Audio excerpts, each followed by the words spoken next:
Oi, gente boa, querida, amada, povo de Deus, onde quer que haja seres humanos de boa vontade, com um bom coração, com um acolhimento de natureza propícia para a gravidez da semente do Evangelho no útero da alma.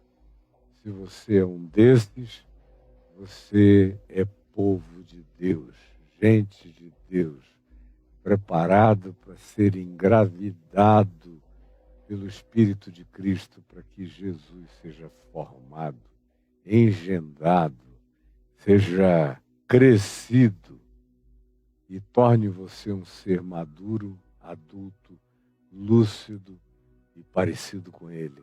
É o meu desejo, é a minha oração, é o objetivo do Evangelho.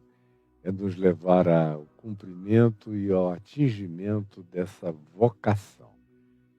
Ontem nós concluímos o capítulo 11 com as palavras de Jesus dizendo: vinde a mim todos, sem exceção, os que estáis cansados e sobrecarregados. Eu expliquei que esses a quem o Pai escolheu, ou em relação a quem o Pai ocultou coisas, são aqueles em cujos corações nunca houve essa decisão de busca, de fato.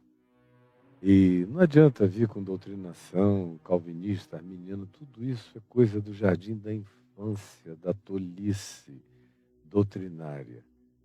Todo aquele que busca, encontra. Quem bate, abre-se-lhe-á. Todo aquele que pede, recebe. E Jesus chama a todos esses que querem: vinde a mim, todos os que estáis cansados, e eu expliquei, sobrecarregados, sobretudo de leis, pesos, preceitos, dessa coisa insuportável que Jesus disse aos religiosos: vocês colocam sobre as pessoas pesos e pesos e pesos que vocês não querem nem com o dedinho mover para o lado, mas sobre o próximo vocês colocam todo o peso sobre eles.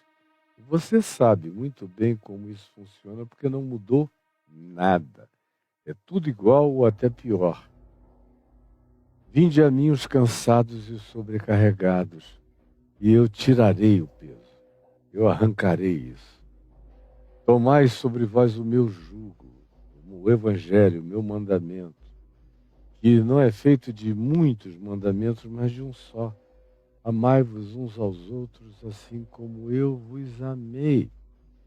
É isso que caracteriza o andar no Evangelho e a prática do Evangelho e a mensagem encarnada e gestuada do Evangelho. É quando a gente se permite socorrer pela graça de Deus em Cristo, e esse peso da lei, lei de Moisés, lei da religião, lei dos homens, preceitos e mais preceitos, obrigações e mais obrigações que não terminam nunca, dívidas para com Deus, taxas em atraso, dízimos em atraso, é uma coisa horrorosa aquilo a que vocês se submetem. Meu coração se enche de dor, de compaixão, de ver como o Evangelho não pede nada disso e vocês se submetem a tudo aquilo que Jesus veio acabar, a tudo aquilo que Jesus veio tirar. Só mantém essas coisas as seitas primitivas do passado, primevo, do tempo em que nem a roda espiritual existia. E, infelizmente, tem muita gente que vive nesse retardo. Muita gente é eufemismo. De fato, a maioria vive nesse retardo.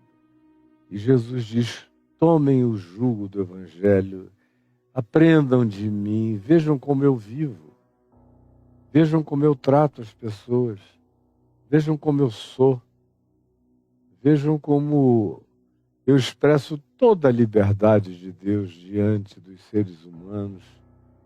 Vejam a mim, olhem para mim firmemente, porque eu sou manso, Eu não humilho ninguém, como nós vamos ver mais adiante, provavelmente amanhã.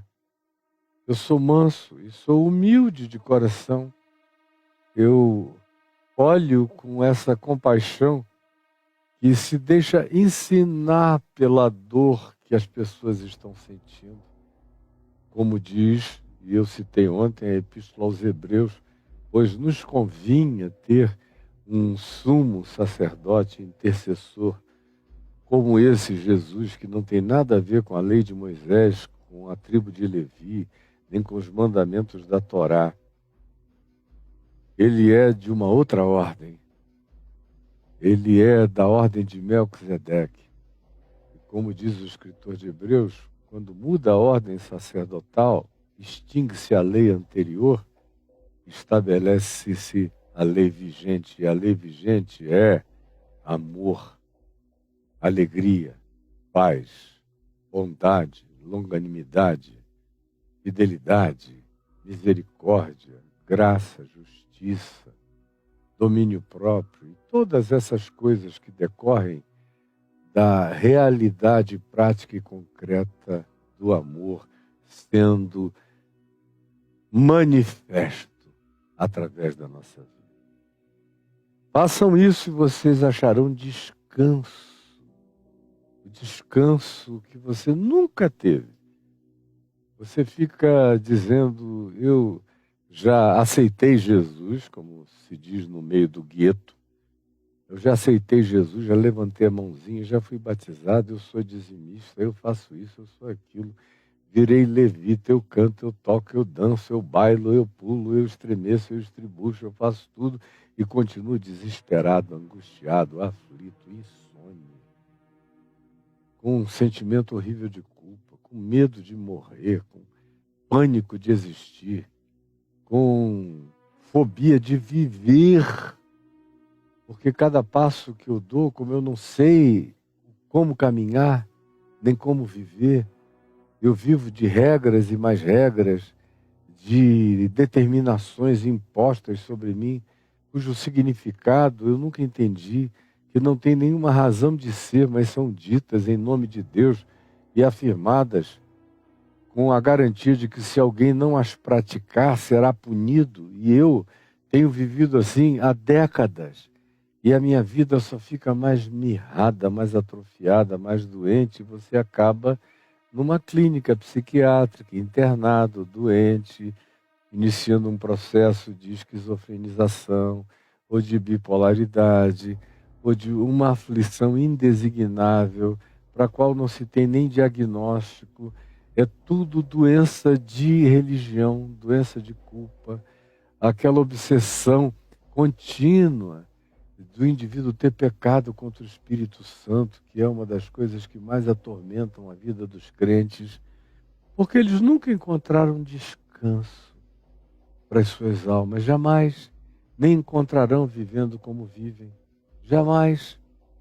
E você é um desses que insiste, insiste, insiste, nunca vai sair dessa arapuca enquanto você não tiver coragem de vir para Jesus, esquecer a religião, esquecer a sua mãozinha erguida, o seu batisminho de água, o seu diziminho, a sua frequência, as suas obrigações cartorialistas impostas por esses dominadores de alma, pervertedores de espíritos, que vocês obedecem cegamente.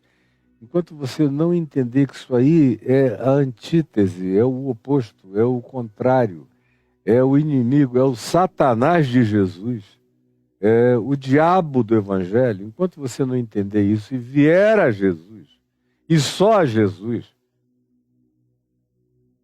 e entregar o seu cansaço, a sua carga, tomar o jugo do Evangelho, que é amor, graça e misericórdia, aprender a viver com Ele, conforme Ele ensinou a viver, e crer na mansidão e na humildade acolhedora desse sumo sacerdote intercessor, que se condói, se identifica, se solidariza com a condição humana. Enquanto isso não acontecer, você não vai achar descanso para a sua alma.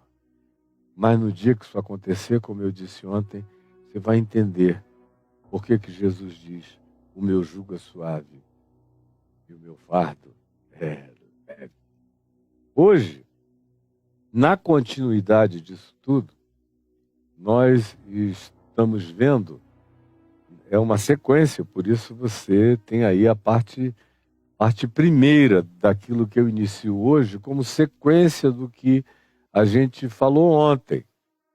Ontem foi uma espécie de conclusão de todos aqueles mandamentos e instruções de Betsaida, Corazim, Cafarnaum, da comparação com Tiro e com Sidom, como a falta de hospitalidade para com o Evangelho e a naturalização do Evangelho com a sua consequente banalização é o que torna o nosso coração empedernido, impermeável, numa situação pior do que a de Sodoma, do que a do rei de Tiro, figuras e lugares arquetípicos de juízo no Velho Testamento, em relação aos quais Jesus disse, em verdade eu vos digo que se em Tiro e tanto quanto em Sodoma, se tivessem operado os sinais que em vocês, cidades dos meus discípulos da Galileia, foram operados, Sodoma e Tiro teriam permanecido até os dias de hoje, mas vocês vão virar só ruínas, como viraram. Cafarnaum é uma ruína, Betsaida é uma ruína, Corazim é uma ruína,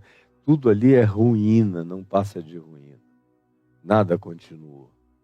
Pois bem, e aí Jesus fala da vocação dos pequeninos, dos que acolhem. Os pequeninos são os que entregam hospitalidade à graça de Deus. E a esses que Jesus chama, dizendo, aquilo que está oculto a uns está liberado para todos. Basta você vir, porque não há uma seletividade arbitrária e fatalística, uma determinação de eleger um grupo de supremacistas especiais. Isso tudo foi a religião que inventou. Aquele que é o que recebe a revelação de Deus é aquele que, tocado pela maior simplicidade da vida, vem a mim, se entrega a mim, se abandona em mim, se joga em mim, recebe de mim a suavidade do meu trato. Aí o capítulo 12, dando sequência a isso, conforme o tema que você está lendo aí, você está lendo o tema do dia de hoje, escrito parte 1, porque vai haver mais de uma parte nessa sequência. Começa o capítulo 12, que tem os seus simulacros, os seus sinóticos, os seus equivalentes em Marcos 2, do verso 23 ao verso 28, tem em Lucas 6, do verso 1 ao verso 5. São textos idênticos, contando exatamente a mesma coisa. Na sequência de Mateus, que é o que nós estamos seguindo, está dito, por aquele tempo, ou seja, depois disso tudo que você vem acompanhando comigo, assim como o verso 25 do capítulo 11 diz, por aquele tempo, mostrando uma relação de causa e efeito entre o que tinha sido dito antes e o que ele diz depois, agora a mesma coisa acontece, por aquele tempo, fazendo uma evocação do que ele acabou de dizer e tomando o que vai acontecer como ilustração para aquilo que ele tinha acabado de ensinar. Aprenda a ler, no mínimo, o português. E você vai ler que a leitura de carreirinha dos evangelhos, em si mesma, por si só, já vai trazer uma iluminação incomparável para a sua mente, se você esquecer as catequeses da religião que só servem para criar fragmentações, seções, departamentalizações que não dialogam uma com a outra e vão fazendo a sua mente virar uma coxa de retalho, uma espécie de patchwork mental e cerebral, só que não tem nada amarrado, é tudo solto. É um quebra-cabeça que quebra a cabeça e que é imontável. Por isso o crente é tão desesperado quanto é. E tão inseguro como se torna, como se manifesta. Então o capítulo 12, verso 1 diz, por aquele tempo, na sequência, em dia de sábado, no primeiro sábado depois de Jesus ter dito o que disse, você aprendeu aqui comigo, passou Jesus com os seus discípulos, depois de já ter visitado as cidades deles e tudo isso, passou pelas searas, que são as grandes plantações de trigo. E naquela região, especialmente da Alta Galileia, do Vale de Jezreel, na Alta Galileia, que se estende e vai embora até o Mediterrâneo, há muita plantação de trigo. Como havia nos dias de Jesus, aquele lugar sempre foi um lugar de plantio superabundante. Por isso até o nome Jezreel significa o campo que Deus semeou, porque ele é fertilíssimo e ganhou esse nome, essa designação. É na Alta Galileia que eles chegaram. Vieram de Cafarnaum, Betsaida, Corazim, que é na Baixa Galileia, à volta do Mar da Galileia, que é um lugar baixo, está no meio da depressão sírio-africana, de um Quênia, que começa na Síria e vai terminar lá depois do Mar Morto, entrando no norte da África, bastante. É tudo um Quênia, uma grande falha naquela região inteira, geologicamente falando. Quando ele chega ali, naquela região da Alta Galileia, aparecem os campos de trigo, lindos.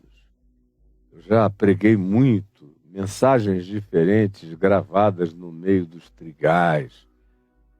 E é uma beleza que encanta os olhos, você vê de longe aquele amarelo, aqueles campos lindos, todos de trigo, maravilhosos. Eu particularmente me encanto com tudo que seja natureza, e essas naturezas que aparecem nas descrições dos evangelhos me trazem uma ternura muito especial ao coração. Quando ele passa por aquelas searas da Alta Galileia, os discípulos dele chegaram ali e olharam para tudo aquilo que estava em volta, e era muita coisa, e eles estavam com fome, muita fome. E eles olharam para Jesus e disseram: meu Deus, que fome! E Jesus deve ter dado só um sorriso para eles. Então, como eles estavam com fome, Jesus os viu entrarem nos trigais. E se você abrir, por exemplo, em Deuteronômio, capítulo 23, se não me falha a memória, aí por volta do verso 20 até o verso 25, 27, por aí, lá está dito, talvez em torno do verso 24, 25, que em relação ao campo, a seara, ao trigal de alguém, se uma pessoa passasse com fome, ela podia colher nos quadrantes do campo, do trigal. Era uma provisão que a lei de Moisés tinha feito para os famintos, para os necessitados, para os que não tinham como prover para si mesmos. Era chegar naquele canto e pegar a comida daquele canto. A única coisa proibida era entrar com foice e sair cortando, como se fosse uma invasão da terra. Isso era proibido, mas colher com a mão para alimentar-se de maneira imediata, até na lei de Moisés, em Deuteronômio 25, isso estava permitido e consentido. Então eles entraram e começaram a pegar espigazinhas com as mãos. E você vê como é um pessoal desafrescalhado, completamente diferente de nós aqui, não é? E não comemos trigo puro. Na nossa cabeça é quase inconcebível. Para eles não, era tirando, mastigando, tinham que ter dentes bons, mastigando e comendo, e matando a fome. Entraram das searas e começaram a colher espigas e a comer. E Jesus assistindo, achando tudo aquilo tão bonito, tão livre, tão leve, tão humano, tão superior a qualquer legislação, tão digno, tão solidário, tão social, tão pertinente, tão adequado, tão próprio, porque eles estavam com fome. Não era um capricho de ninguém, não era pegar por pegar, não era para pegar e jogar fora, não era para quebrar o talo do trigo, não era para mutilar a seara, não, era para matar a fome. E aí vocês vejam como Jesus nunca tem a bênção de estar sozinho com os discípulos dele. Tem sempre aquele séquito de fariseus que não andam com Jesus, mas andam próximos o bastante para vigiar tudo. É o pessoal que vem fazendo live à distância, com câmera grande angular para fechar de longe e ver o que está acontecendo. Essa moçada que nem trepa e nem sai de cima, que não chove nem molha. É esse pessoal. São os religiosos. Eles não pegam e não largam. São sempre assim. Faz parte do caráter deles. E você, se quiser, é só abrir os olhos, você vai enxergar como essa é uma postura cotidiana das mesmas pessoas vivas hoje representando o mesmo espírito que é o dos satanases de Jesus no Evangelho. Satanás significa o adversário. É aquele que chega para acusar. E os fariseus cumprem esse papel de satanases frequentemente na vida de Jesus, dos discípulos de Jesus, como serão os grandes satanases da vida dos apóstolos e particularmente da vida de Paulo. E são os grandes satanases da vida de todos aqueles que tentaram servir a Deus no curso da história. Sejam eles os fariseus judeus ou sejam eles os fariseus cristãos. Como são os grandes satanases contemporâneos. E eu os conheço eximiamente bem. Então os fariseus, que vinham ali mantendo aquela distância de observação perversa, aquela equidistância maligna, vendo isso, que os discípulos tinham entrado e começado a comer espigas, tirando com a mão e comendo e mastigando, disseram a Jesus: esses caras não cansam, meu Deus, eles são incansáveis. Essa é a principal característica desses fanáticos religiosos que estão presentes sempre que existe manifestação genuína, pura, simples, verdadeira, sincera, livre do Evangelho. Sempre que os cansados e sobrecarregados vêm a Jesus e se entregam a Ele e adaptam-se e adotam o jugo suave de andar na leveza de Cristo Jesus, aprendendo dele, conhecendo a sua mansidão, que fica olhando, apreciando, achando tudo lindo, sem ter uma reprimenda a dizer acerca de coisa alguma. Eles estavam com fome. E vendo que eles estavam encontrando descanso, alívio, mitigamento para o molestamento da fome, que quem já teve na vida sabe como é insuportável. Isso tudo porque o jugo de Jesus é suave e o fardo de Jesus é leve. Por isso é que os discípulos estão aprendendo essa liberdade de ser, andando com Ele todo dia. Não tem como andar com Ele todo dia e não ir ficando livre de toda essa camisa de força da religião, das legislações, dos preceitos, dos costumes, dos abusos, desses ditames de homens impostos sobre os outros, apenas como prazer, como tesão de dominação perversa sobre a alma dos mais fracos. É isso que está em questão. Portanto, esses fariseus, vendo isso, disseram a Jesus: eis que os teus discípulos, olha só, ainda vem com solenidade, é uma cretinice que não tem tamanho. Você há de convir comigo que é cretinice para ninguém botar defeito. Eis que os teus discípulos fazem o que não é lícito fazer em dia de sábado. Eles lá querem saber de fome, de miséria, de necessidade humana. Eles são cidadãos de bem. Eles não amam a família deles, tanto é que eles estão aí onde Jesus está, eles estão atrás.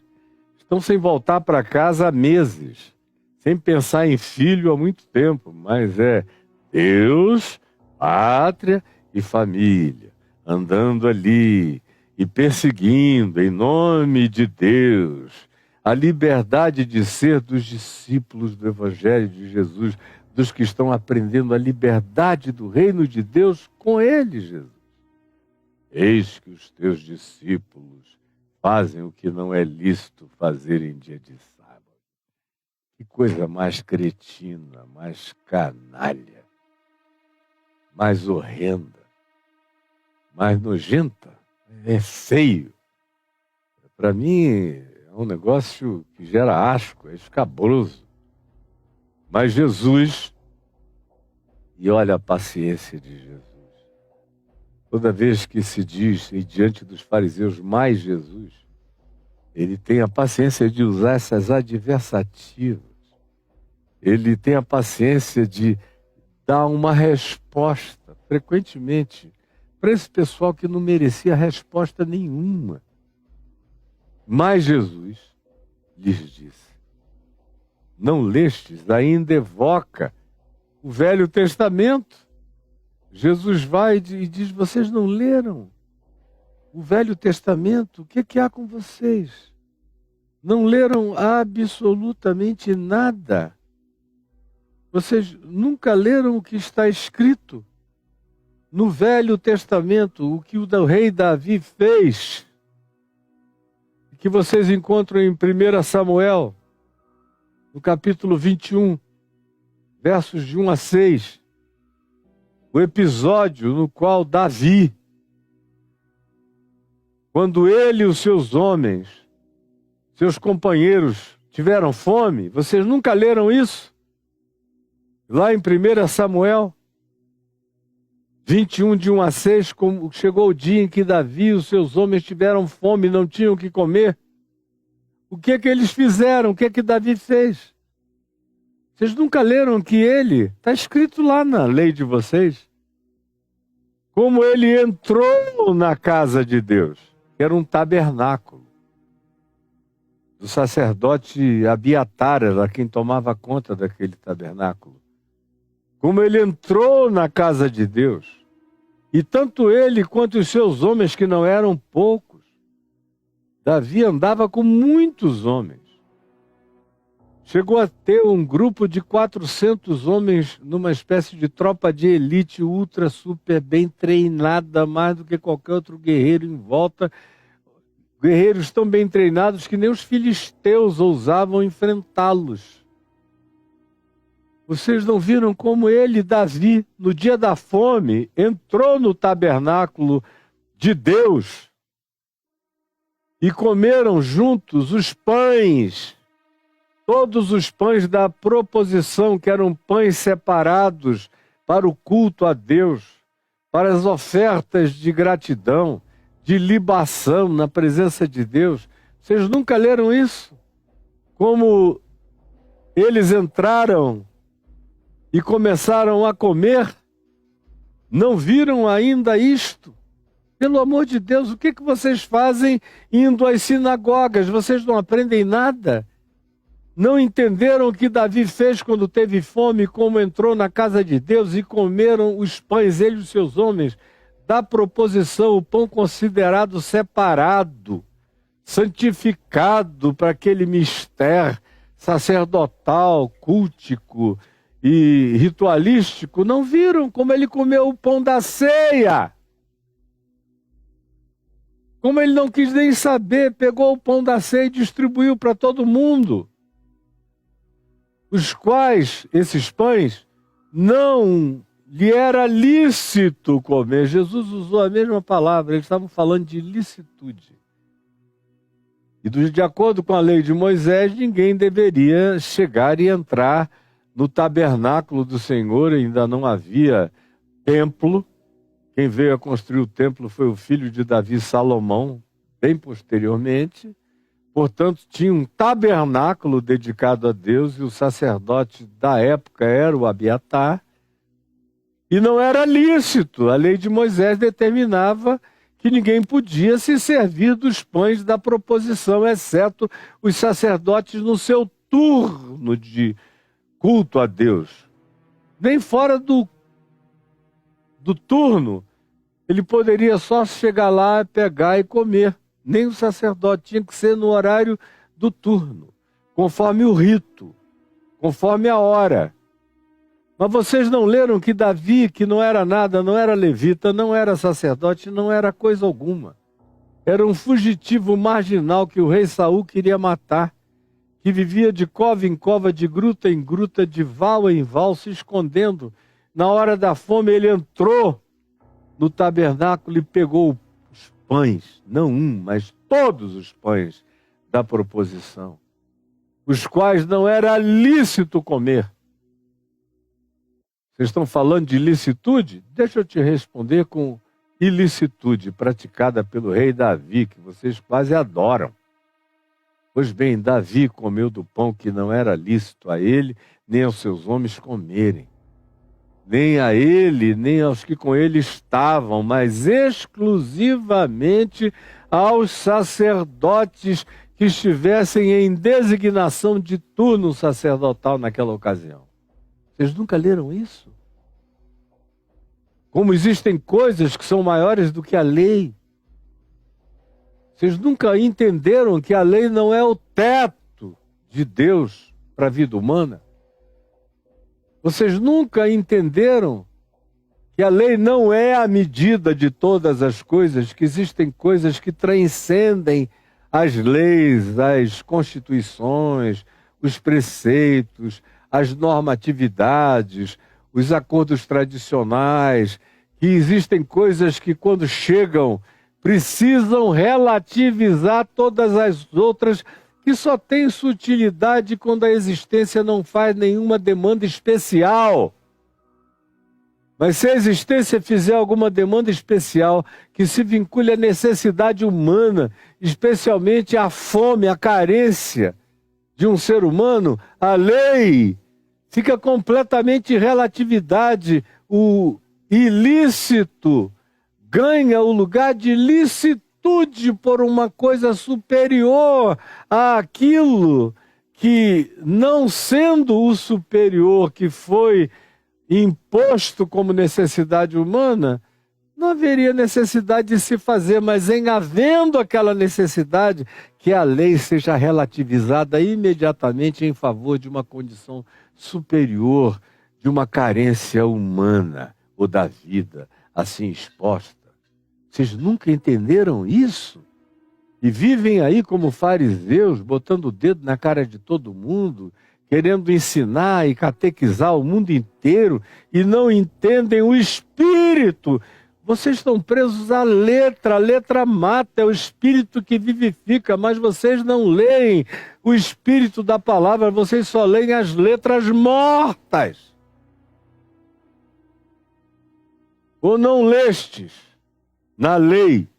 Ele está se referindo à lei de Moisés, que nos sábados, preste atenção, ele agora está trazendo para os sacerdotes. Ou não lestes na lei de Moisés, lá na Torá, que nos sábados os sacerdotes no templo violam o sábado. Os sacerdotes violam as leis do sábado no sábado, trabalhando. E ficam sem culpa.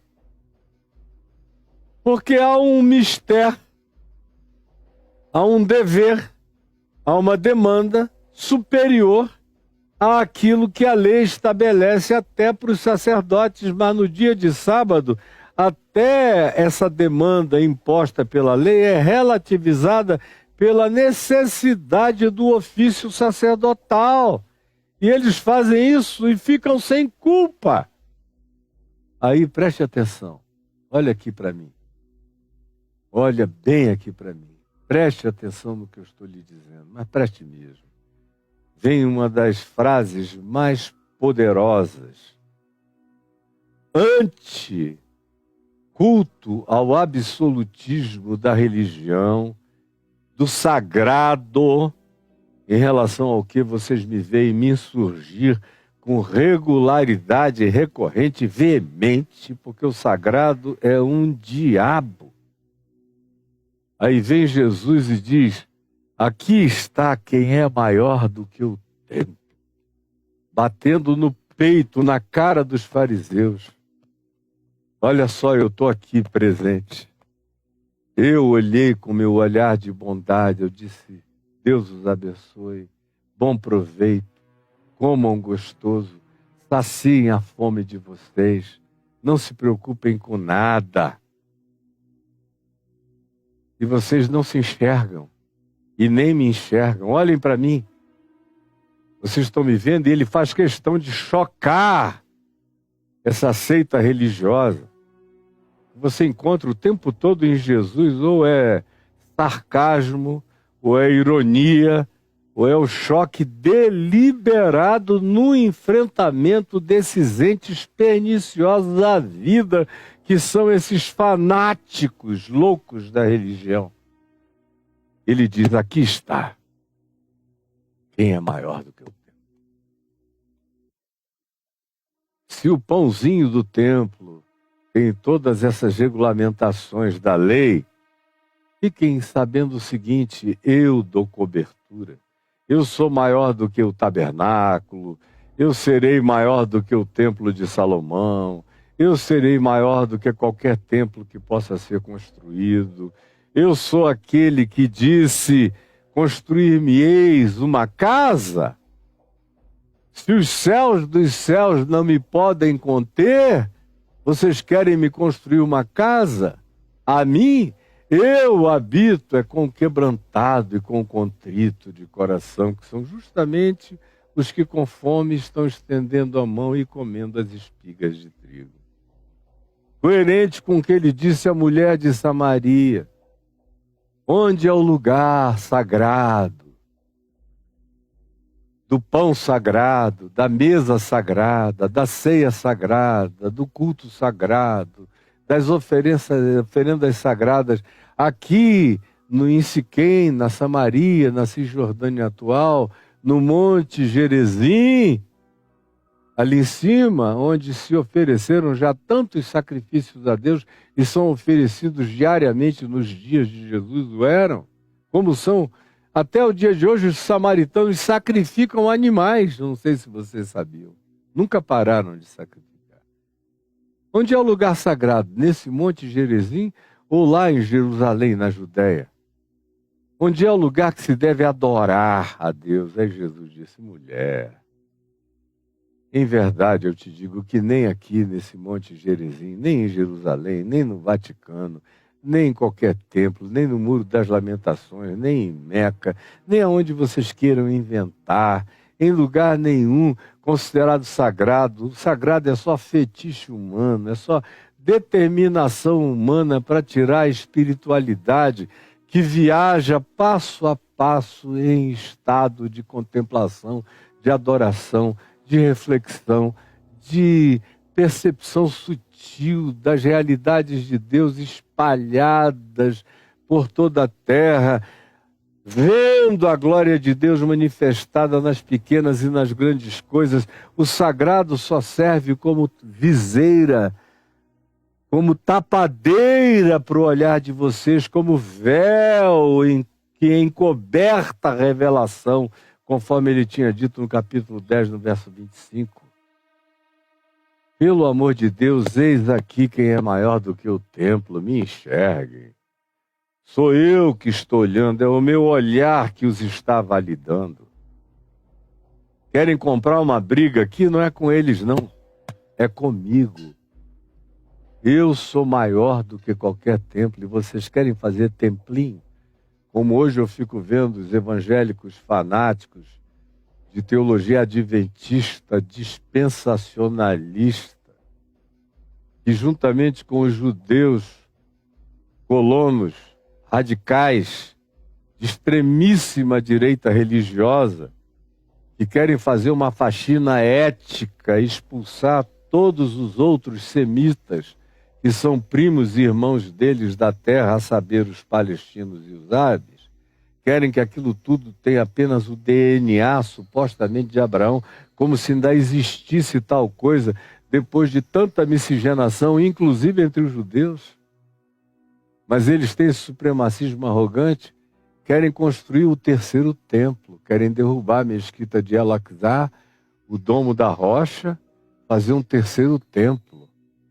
Porque dizem que no dia, tanto eles, judeus, quanto os cristãos adventistas, escatologistas, dispensacionalistas, dizem e proclamam, no dia que o terceiro templo for erguido, Jesus é obrigado a voltar. E eles leem isso aqui e não entendem nada. Jesus dizendo, templo, olha aqui para mim. Eu sou o templo.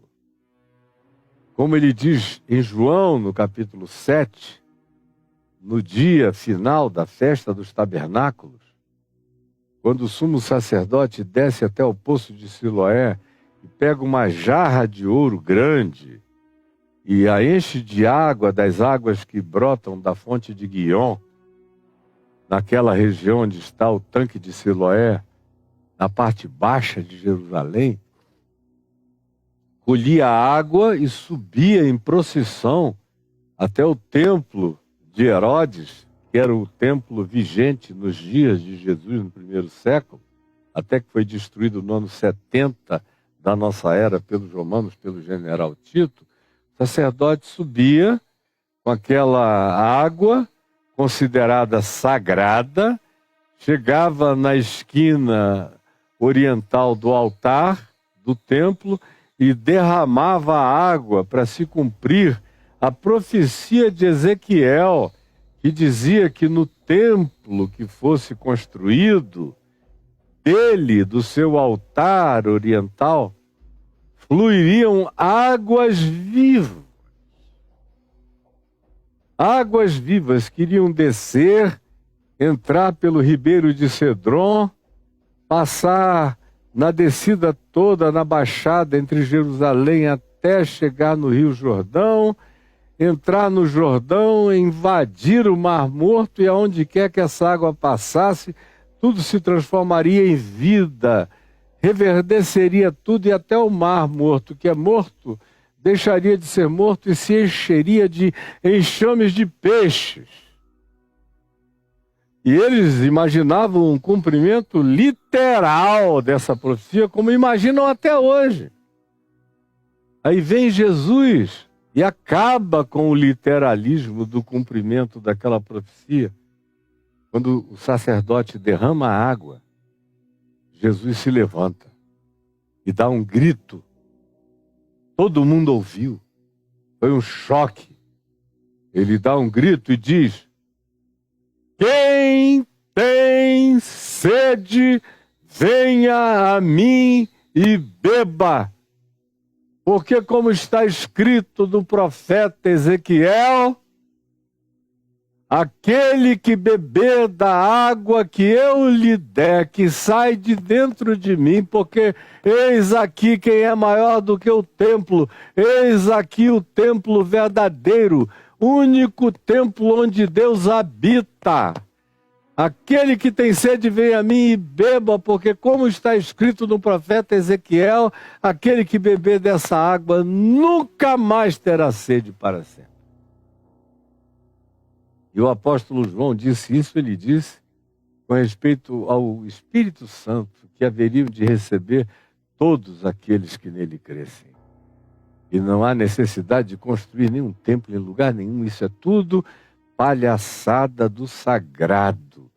E que se fizerem um dia um negócio desse lá na esplanada do templo, entre as mesquitas de Al-Aqsa e o Domo da Rocha, vai ser a Terceira Guerra Mundial. Vocês não têm a menor dúvida disso. O que esses crentes estão buscando é a Terceira Guerra Mundial. É o fim do mundo. É a nuclearização do planeta Terra, onde ninguém vai mais poder viver. E eles são os inconsequentes enlouquecidos. Voltando aqui a Jesus e aos fariseus, ele diz, eis aqui, quem é maior do que o templo? E vocês estão pensando o quê? Vocês têm alguma coisa a dizer aos meus discípulos sobre licitude e ilicitude, sobre o que pode e o que não pode? Isso aí é para vocês, que são filhos de Moisés, dessa lei da morte, que aonde chega mata a liberdade, mata tudo. Eles são meus discípulos, são filhos da lei da vida, como Paulo diz em 1 aos Coríntios, no capítulo 3, quando compara a lei de Moisés com o ministério de Cristo, a lei das tábuas de pedra e da morte, com as leis inscritas no coração, que são as leis da liberdade, do amor e da graça em Cristo Jesus, que você não vai lá ler em 1 aos Coríntios 3, porque você tem medo de não ter mais argumento e não poder voltar atrás. Então Jesus conclui dizendo a eles, eis aqui quem é maior do que o templo. Mas, preste atenção aqui para mim, mas se vós, fariseus, religiosos, soubesseis o que significa, o que o mandamento de Deus quer dizer, o que foi dito no Velho Testamento a respeito do que Deus de fato quer para a vida. Se vocês tivessem essa consciência, vocês não cometeriam essas barbaridades que vocês cometem. Porque o que o Senhor Deus diz é, misericórdia eu quero, e não holocaustos. Eu quero é prática de amor. Eu quero é prática de solidariedade. Eu quero é que o faminto coma. Eu quero é que o desprezado seja hospedado. Eu quero é que o doente seja visitado. Eu quero é que o órfão seja protegido. Eu quero é que aqueles que são totalmente desguarnecidos e marginalizados de qualquer oportunidade na vida sejam objeto de uma inclusão que os emancipe, que dê a eles a dignidade da própria vida e da sobrevivência. Mas vocês não entendem isso nunca. Que o Evangelho e a vontade de Deus expressa já desde o Velho Testamento não era o cumprimento restrito da lei, mas a prática abundante da misericórdia.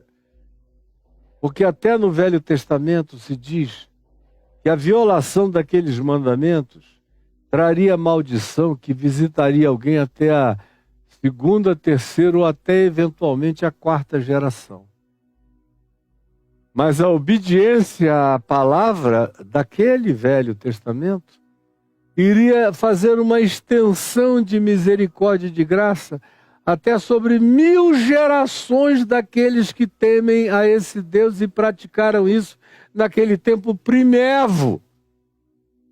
Até no primitivismo da lei de Moisés, a maldição ia até a quarta geração, mas a graça ia até 1000 gerações.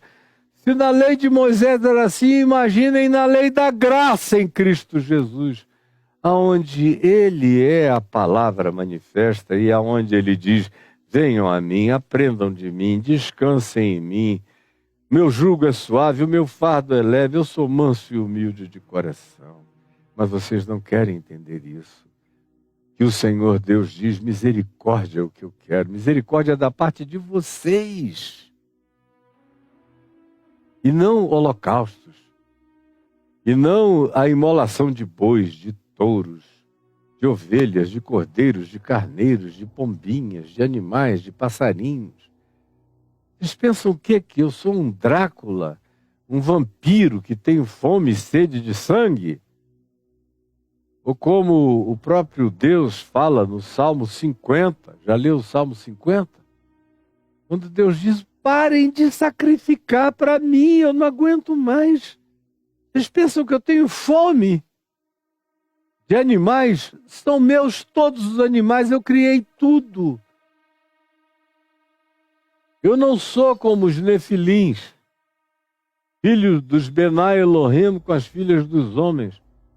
E o livro de Enoque diz que eles tinham, e foram eles que iniciaram o canibalismo entre os humanos, que eles comiam os humanos, descabeçavam e chupavam sangue, se vampirizaram. Não, eu não tenho nada a ver com isto. E no Salmo 50 Deus diz, porventura se eu tivesse fome, não são minhas todas as alimárias do campo, todas as vidas que existem, todas foram criadas por mim. Parem de sacrificar esses bichinhos a mim insaciavelmente, porque vocês têm uma tara sanguinolenta. Vocês são seres psicopatológicos, são serial killers de animais sob o pretexto de sacrifício para agradar Yahvé. Parem com isso! É o que diz Jesus, em nome do Pai. Pai não está pedindo sacrifício, misericórdia eu quero, diz o Pai de Jesus, o Abba, e não holocaustos. Se vocês tivessem entendido isso, olha o que Jesus diz, vocês não teriam condenado, matado, queimado, apedrejado, cerrado pelo meio, banido e exilado tantos inocentes estavam apenas tentando sobreviver, tentando viver com alguma liberdade mínima que justifique o nome da vida como vida. Mas vocês odeiam a liberdade daqueles que estão vivos e querem fazer do mundo uma geração de robôs de carne morta, de gente sem espírito, sem luz, sem sutileza, sem discernimento, sem alma, sem percepção, sem vibração espiritual, sem detecção do que de fato é importante na vida, na existência. Vocês não. Por isso vocês têm derramado tanto sangue inocente. Mas fiquem sabendo, eu, que sou maior do que o templo, que sou o filho do homem mencionado pelo profeta Daniel, eu, filho do homem, sou o Senhor do sábado. Olha aqui vocês, adventistas do sétimo dia.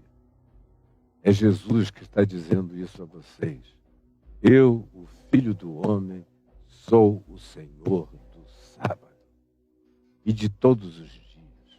Estão todos os outros dias a meu serviço.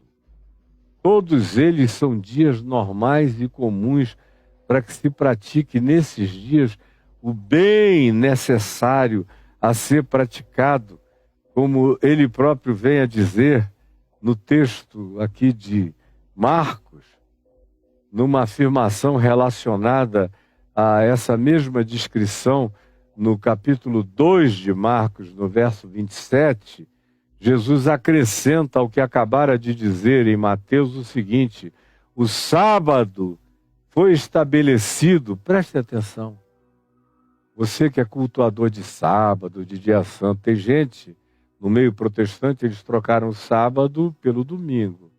Mas o domingo protestante antigamente era igualzinho o sábado judaico e o sábado dos fariseus e os sábados adventistas. Era um dia que você não podia quase nem sair de casa a não ser para ir para o culto no templo. Não podia socorrer ninguém, fazer nada, ajudar ninguém, nem coisa alguma.